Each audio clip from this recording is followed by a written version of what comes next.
Salut à tous, la team OL, Thomas M. Show pour OL Fan TV. Très heureux de vous retrouver en ce dimanche soir. Et oui, c'est pas habituel, mais bon, l'Olympique Lyonnais a joué son match contre Montpellier à 14h30.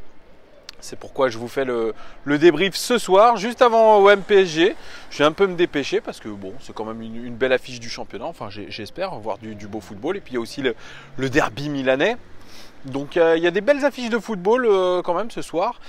Et il y a eu une affiche correcte au Groupama Stadium.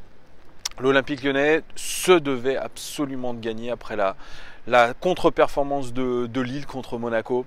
Et surtout, après notre grosse désillusion en Ligue des Champions contre Barcelone. Oui, vous avez pu le voir, je suis revenu de Barcelone, je suis à Lyon, je suis de retour à la Croix-Rousse. Fini les vacances, c'est le moment de reprendre. Et oui, donc l'Olympique Lyonnais s'est imposé 3-2 dans la difficulté, toujours dans la difficulté. C'est une constante sous Genesio, ça on le dira jamais assez. L'OL a assuré le strict minimum, l'essentiel, parce que vraiment on a vu surtout une première mi-temps catastrophique au niveau du contenu, malgré l'ouverture du score très rapide de Martin Terrier. Moi j'ai vu des joueurs pas du tout dans le tempo, pas du tout dans l'agressivité, pas du tout dans l'envie de faire quelque chose, c'est surtout dans l'envie de la détermination. On était un peu désordonnés dans ce que nous faisions. Et c'est ça qui inquiète le plus, c'est toujours très peu de mouvement autour du porteur de balle. Une ligne d'attaque qui est alignée au même endroit, il n'y a pas vraiment de décalage de créer. Et puis c'est vrai, on avait l'impression sur chaque action montpelliéraine qu'il pouvait y avoir but. Donc c'est pour ça qu'il y a une sorte de fébrilité quand même qui est très constante avec l'Olympique Lyonnais. Chaque match a sa vérité, comme dirait Bruno Genesio, mais nous on n'est jamais sûr de la vérité avec l'Olympique Lyonnais. On ne sait jamais comment ça va tourner. Surtout que dans un match, il peut y avoir beaucoup d'actes, comme au théâtre. Hein. Il y a l'acte 1, l'acte 2, ou alors même les gilets jaunes, même c'est pareil. Voilà, c'est pareil que les gilets jaunes. Il peut y avoir plusieurs actes dans un même match, beaucoup de rebondissements. Voilà, c'est vrai qu'il joue vraiment avec notre cardio, il joue avec nos nerfs. Mais voilà, bon, l'essentiel est assuré, 3-2. Alors Bruno Genesio a décidé d'aligner son 4-2-3-1 classique cette fois-ci. Il ne refait pas comme en Ligue des Champions une stratégie à 3 avec Marcelo suspendu. Anthony Lopez qui était incertain, qui est dans un protocole de commotion cérébrale, et c'est Mathieu Gorgelin qui était dans les cages à sa place. Une défense centrale inédite, si je puis dire, même si elle a déjà évolué ensemble la semaine dernière contre Montpellier, c'est Tété et Denayer. On a décidé de faire confiance à gauche à Marsal, à droite à Raphaël qui revient après sa longue blessure. Et puis au milieu de terrain, on avait la paire Aouar-Dombélé, Aouar qui revient dans le 11 de départ après avoir été très très déçu de ne pas avoir débuté contre le Barça. Il l'a très mal vécu et là il retrouve sa place de titulaire. Et puis meneur de jeu Nabil Fekir, notre capitaine. Et puis à droite, on avait Bertrand Traoré qui a fait une rentrée pourtant catastrophique contre Barcelone. Et à gauche, Martin Terrier qui prend la place de Memphis Depay qui était au cœur de toutes les critiques contre Barcelone. Et puis en pointe, on avait l'inarrêtable Moussa Dembélé. Bref, voilà une composition d'équipe classique avec quelques surprises. Mais voilà, je vais rentrer dans les statistiques générales de ce match. 23 tirs côté OL, c'est énorme. C'est énorme.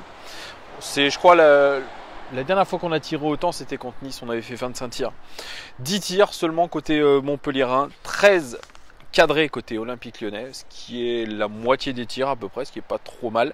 Et 4 cadrés seulement côté Montpellierin, 174 passes réussies dans le dernier tir pour l'OL. C'est mieux que nos rencontres précédentes, c'est un peu mieux quand même, hein. C'est plus dans des standards habituels de l'OL.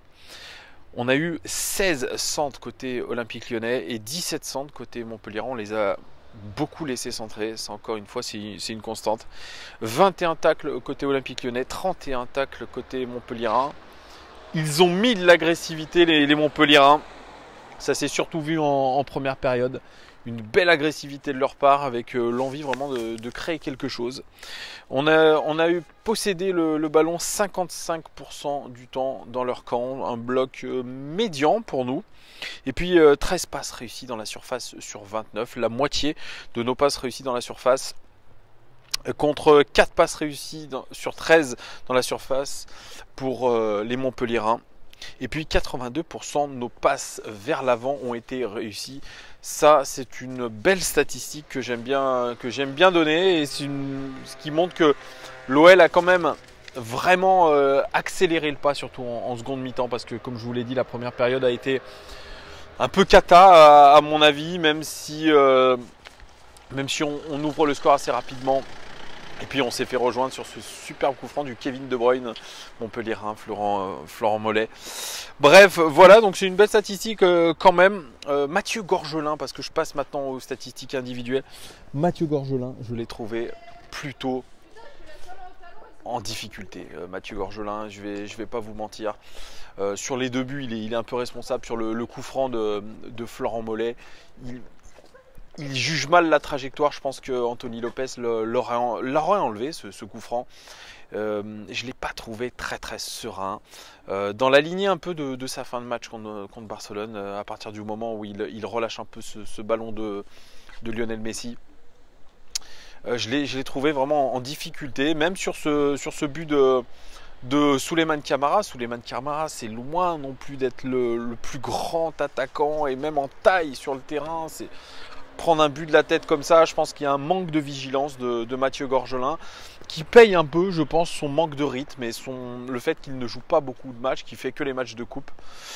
Ça se voit. Je pense qu'il a besoin, Mathieu Gorgelin, de quitter l'Olympique Lyonnais pour franchir un palier, tout simplement, pour jouer beaucoup plus et pour montrer qu'il a des qualités. Parce que je pense que ce gardien a des qualités, mais il doit absolument, je pense, partir la saison prochaine pour essayer de prendre une place de titulaire dans un club un peu moins huppé, mais qui lui permettrait au moins de montrer sa vraie valeur. Bref, ce n'est que mon avis, vous me direz en commentaire ce que vous en pensez.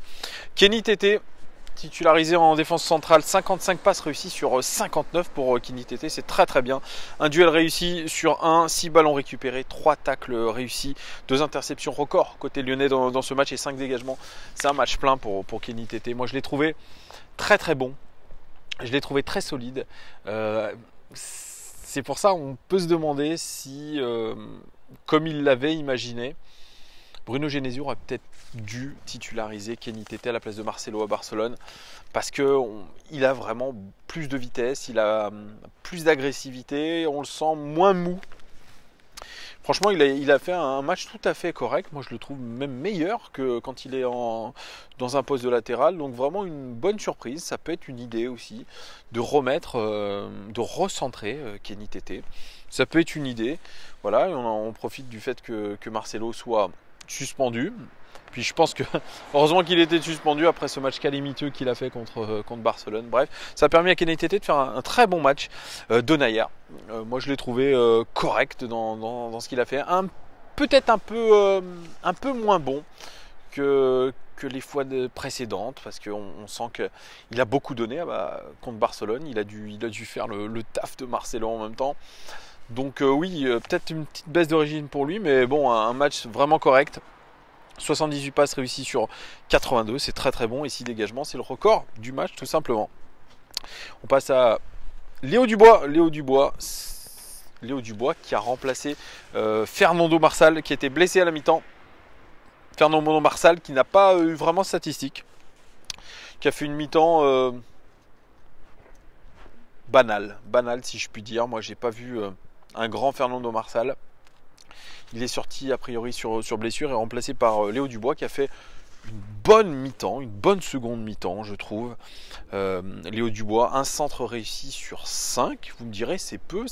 Le centre réussi, c'est la passe décisive pour Oussem Aouar, un très très beau centre. Il a toujours essayé de créer le décalage, Léo Dubois, que ça soit sur son côté, en dédoublement, en essayant de coller à la ligne de touche, en essayant de jouer au maximum sur ce qu'il sait faire, sa qualité de centre. Un centre réussi sur 5, moi je tiens à nuancer, parce que même si ces centres n'ont pas trouvé preneur. Ils ont été dangereux. Il est dangereux sur les centres qu'il réalise, Léo Dubois. C'est un excellent joueur sur ce genre d'action. Et il fait d'ailleurs vraiment sa passe décisive, elle est vraiment très très belle. Et puis il a essayé d'apporter aussi au cœur du jeu, il a essayé d'apporter quelque chose. Il a essayé de montrer qu'il pouvait apporter même dans le cœur du jeu, un peu à la manière de ce que font les latéraux chez Pep Guardiola. Donc moi j'ai trouvé une très très bonne mi-temps de sa part à Léo Dubois. Il n'a pas vraiment de statistiques défensives, c'est vrai, à son actif. Mais visuellement, moi j'ai trouvé qu'il a été très très intéressant, Léo Dubois. Vous me direz vous ce que vous en pensez. Un match enfin une mi-temps en tout cas de meilleure facture que de ce qu'il a pu faire contre Barcelone, où il a souvent joué derrière. Souvent il n'a pas réussi à dédoubler, il n'a pas réussi à se mettre en évidence. Donc voilà, moi je trouve vraiment, je l'ai trouvé très très intéressant, Léo Dubois. Voilà, on passe à Raphaël titularisé de nouveau après sa blessure. 2 passes clés pour lui, 12 passes réussies dans le dernier tir sur 15, ce qui est très bien. Un centre réussi sur 2, 9 ballons récupérés, c'est le record du match, les Gones. Et puis 3 tacles réussis, c'est le record côté lyonnais dans ce match. Très très bon match de la part de Raphaël que j'ai trouvé vraiment dans le tempo. Capable de faire des différences, bien impliqué, très sérieux. Vraiment, c'est un bon match et aussi c'est avec un petit regret que je me dis qu'on aurait peut-être pu voir aussi Raphaël contre le Barça. Moi, je pense qu'il était tout à fait prêt à livrer une belle partie. Donc c'est là où je suis un peu encore déçu, parce qu'il y avait peut-être mieux à faire. Il le sait Bruno Genesio qu'il y avait peut-être mieux à faire contre le Barça. Et bon, après Montpellier c'est pas le même niveau que contre le Barça, c'est vrai aussi. Mais au niveau de l'état de forme des joueurs, je pense que voilà, Raphaël qui n'avait pas joué depuis un certain nombre de semaines, voire de mois, il avait totalement sa place contre le Barça. Bref, c'est dommage. Tanguy Ndombele, auteur d'une prestation XXL contre le Barça, on l'a dit et redit, je l'ai dit ici, il a fait une très belle prestation. Et bien contre Montpellier, il confirme. Il a haussé très clairement son niveau de jeu et on retrouve vraiment des statistiques en rapport avec le Tanguy Ndombele qu'on a connu la saison dernière, qu'on a connu contre Manchester City, qu'on a connu en début de saison. C'est vraiment une très belle prestation de sa part. 105 passes réussies sur 112, c'est le record du match tout simplement pour Tanguy Ndombele, c'est excellent. 5 passes clés, c'est le record du match. Il a créé, il a verticalisé le jeu, il a été très très intéressant. 23 passes réussies dans le dernier tiers sur 29, c'est excellent. Et puis dans les interceptions, c'est le record côté lyonnais dans ce match. À noter sa très belle passe décisive pour Moussa Dembélé, dans le tempo, dans la profondeur. Vraiment une belle prestation, il a tiré au but, il a été dangereux. Il a essayé vraiment comment dire, d'exploiter au maximum tous les ballons qu'il a eu et moi je l'ai trouvé très très bon. Voilà, le Tanguy Ndombele qu'on a connu en début de saison, et bien là il refait surface. Vraiment un super Tanguy, vraiment. Voilà, c'est dommage vraiment qu'on l'ait pas eu de ce niveau-là sur les derniers mois, si je puis dire, depuis le mois de décembre. C'est dommage, mais bon, tant mieux pour nous pour le sprint final. Oussem Aouar, titularisé de nouveau, comme je l'ai dit, 66 passes réussies sur 78, c'est très bien. 2 passes clés pour lui, 15 passes réussies dans le dernier tir sur 24 et un super but. Cette tête plongeante sur ce centre de Léo Dubois, et bien une prestation aussi convaincante, moi, pour Oussem Aouar, qui avait envie vraiment de se montrer. La prestation, elle est surtout convaincante en seconde mi-temps, parce que, comme je l'ai dit en première mi-temps, la plupart de nos joueurs, notamment Oussem Aouar, n'ont pas été convaincants, notamment dans le placement, dans l'agressivité, dans l'envie, dans tout ça. On les sentait un peu peut-être stressés, je ne sais pas, ou alors Gérald Batic a parlé de joueurs dans le confort, dans la gestion du match après avoir mené 1-0. Mais il s'est bien rattrapé en seconde mi-temps, il a apporté beaucoup plus offensivement et c'est lui qui marque ce troisième but lyonnais et c'est mérité, vraiment, c'est un bon match de sa part. Alors lui, il paraît qu'il aurait dit à ses coéquipiers qu'il se sentait pas très bien dans ce rôle de relayeur, milieu gauche, enfin on ne sait pas trop. Voilà, mais quand il se projette un peu plus dans la surface de réparation, il est très très intéressant, Oussem Aouar. C'est lui d'ailleurs qui fait aussi cette passe pour le penalty sifflé sur Bertrand Traoré. Une très très belle passe dans la profondeur. Vraiment un très beau match de sa part. Nabil Fekir, notre capitaine Bilon, qui est passé à côté de son match contre Barcelone. Ça, on l'a dit aussi. C'était pas du grand Nabil Fekir. C'était pas non plus du grand Nabil Fekir ce soir, notamment dû à son penalty raté sur la barre transversale. C'est le 4e penalty qu'il rate cette saison.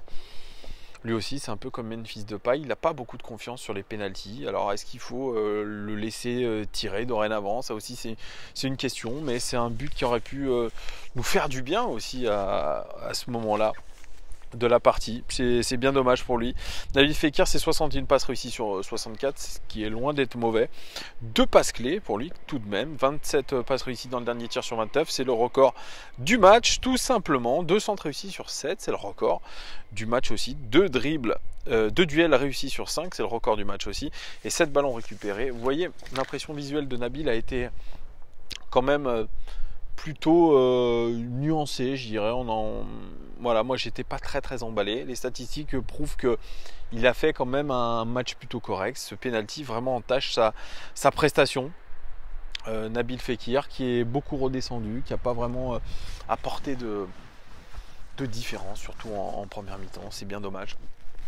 Mais après voilà, est-ce qu'on peut lui demander aussi beaucoup à chaque match à Nabil Fekir? On sait, c'est un joueur qui est inconstant, c'est un joueur sur qui on ne pourra pas compter tout le temps, on ne sait pas s'il sera là la saison prochaine. Mais voilà, bon écoutez, on ne peut pas non plus lui jeter la pierre. Bertrand Traoré, lui qui pareil, je vous avais dit, il est rentré contre Barcelone, il a fait une rentrée cata, et voilà, donc Bertrand Traoré, c'est 2 passes clés, 13 passes réussies dans le dernier tir sur 21, et 2 duels réussis sur 3, un penalty provoqué, mais beaucoup d'incohérences, beaucoup de mauvaises décisions et surtout des frappes absolument catastrophiques. Notamment, je pense à cette frappe qu'il a directement frappé en touche. Voilà, donc c'est une grande énigme, Bertrand Traoré, qui est sorti sous les sifflets.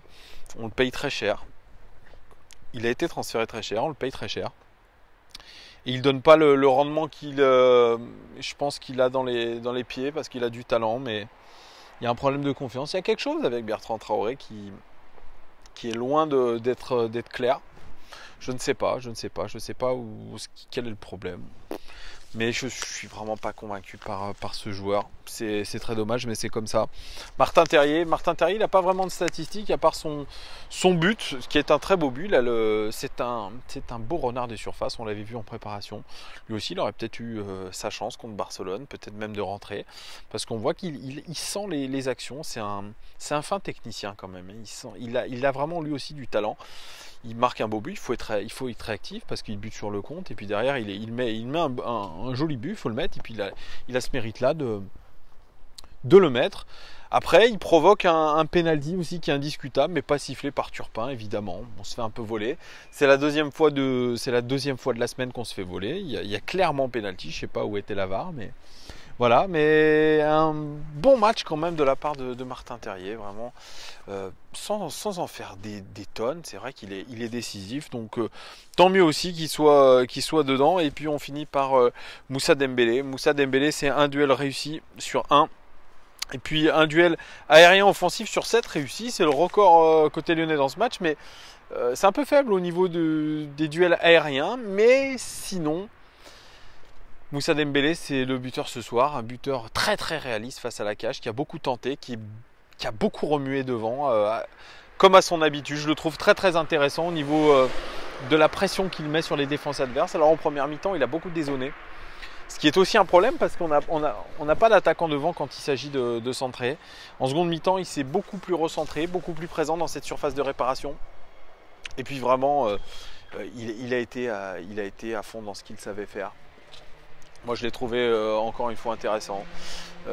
Moussa Dembélé, c'est un vrai bon joueur et je pense que il n'est qu'à sa première saison à l'Olympique Lyonnais et je pense que la saison prochaine, ça sera tout autre chose, surtout si on décide peut-être, je l'espère en tout cas, de changer de direction.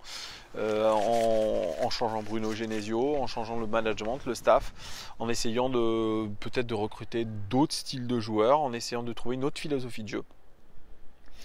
Oui, parce que Jean-Michel Aulas l'a dit, les Gones, il donnera sa décision fin mars, hein, il l'a bien prévu.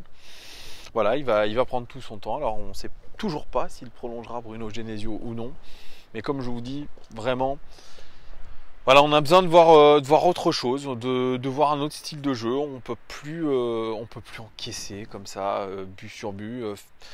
Franchement, les Gones ont fait très très peu de clean sheet, ce qui est aussi un vrai problème. Il y a un problème d'animation, il y a un problème de structure de jeu, il y a un problème mental aussi, je pense, parce que pour jouer toujours une mi-temps sur deux, je ne comprends pas, c'est assez mystique hein, comme chose. Voilà les Gones, ça fait 20 minutes que je vous parle, c'est un peu long, on se débrief, mais voilà, c'était ma pensée, mes statistiques, ce que j'ai vu du match. Dites-moi vous, les Gones en commentaire, ce que vous avez pensé du match, qui vous avez trouvé bon ce soir, qui vous a déçu, et pareil, est-ce que vous pensez que Jean-Michel Aulas va prolonger ou non Bruno Genesio? Est-ce que vous pensez que ça sera le match contre Rennes qui sera décisif? Parce qu'il a dit, Jean-Michel Aulas, priorité à gagner un trophée plutôt que la Ligue des Champions. C'est plutôt ça le délire. Donc voilà, on verra. Dites-moi tout en commentaire les Gones. Et puis je vous remercie vraiment beaucoup de vos abonnements, de vos commentaires très très positifs. Ça me fait super plaisir. Voilà, on a dépassé les 2000 abonnés grâce à vous. Ça monte doucement. Moi je fais pas trop de pub, vous voyez. Si vous voulez vous abonner, vous abonnez, vous aimez le contenu, voilà. Je fais pas de pub, moi, voilà, ça montera comme ça montera. Merci en tout cas à vous de votre soutien, parce que j'en croise régulièrement dans la rue qui viennent me parler. Si vous me reconnaissez, venez me parler, ça me fait très très très plaisir les Gones. Vraiment, c'est un plaisir d'échanger avec vous sur l'OL. Voilà, je suis un supporter comme vous les Gones. Voilà, à très très vite, je vous souhaite un très bon dimanche, un très bon début de semaine, et puis on se retrouve bien évidemment la semaine prochaine pour évoquer l'actualité de l'Olympique Lyonnais, et puis bien évidemment les prochains matchs. Ciao ciao ciao.